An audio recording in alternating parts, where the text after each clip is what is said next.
Документалист Марина Разбежкина даже на отдыхе в Нью-Йорке не перестает делать то, что делает профессионально, со страстью и интересом. Старается запечатлеть жизнь.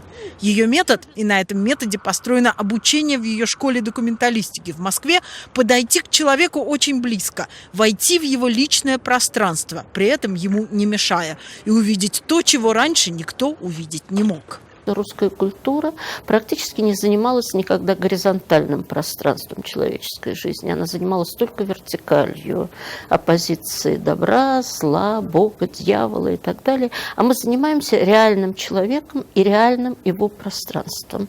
Нас интересует, что человек ест, что он пьет, как он разговаривает с женой, как он выходит из дома и так далее. Вот эти мелкие какие-то вещи, которые на самом деле нас и создают.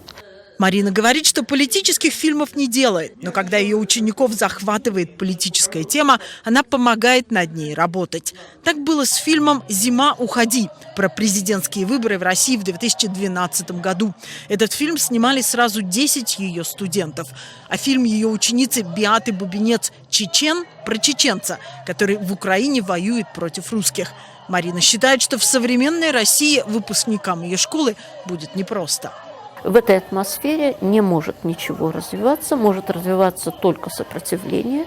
Мне кажется, что искусство не может сосредотачиваться только на сопротивлении, что это абсолютно ненормально рождать революции. Но сегодняшняя позиция государства – это позиция людей, которые вызывают других к сопротивлению. Один из учеников Разбежкиной, Павел Лопарев, пришел на ее мастер-класс в Бруклинской библиотеке. Его последний фильм «Дети 404» о группе поддержки российских ЛГБТ-подростков. Тема вполне себе политическая для России, где ЛГБТ-подростки подвергаются издевательствам, а взрослые, по последним законам, принятым в стране, не имеют права сказать публично, что эти дети абсолютно нормальные, просто другие. И это как раз вопрос в том, что это изменение фокуса, когда ты начинаешь обращать внимание на другие детали, и кино оказывается где-то очень рядом. И кино, оно как раз про очень рядом, на расстоянии вытянутой руки, я не знаю. Вот это то открытие, которое дарит Разбежкина. Слова «духовность», «художник» с большой буквы, «миссия» в школе Разбежкиной запрещены к употреблению. Она отметает пустой пафос. Преподаватель она строгий. Меня сложно залить слезами, я не реагирую на слезы. Да? В меня можно уткнуться, но результата не будет. Да? Я недобросердечна. Я считаю, что режиссер должен закончить фильм, и единственное, только смерть ему может помешать закончить. Все остальное не должно мешать. Да?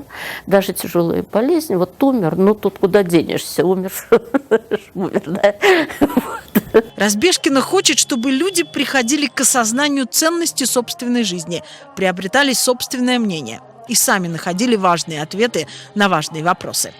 Виктория Купчинецкая, Сергей Гусев. Специально для настоящего времени из Нью-Йорка.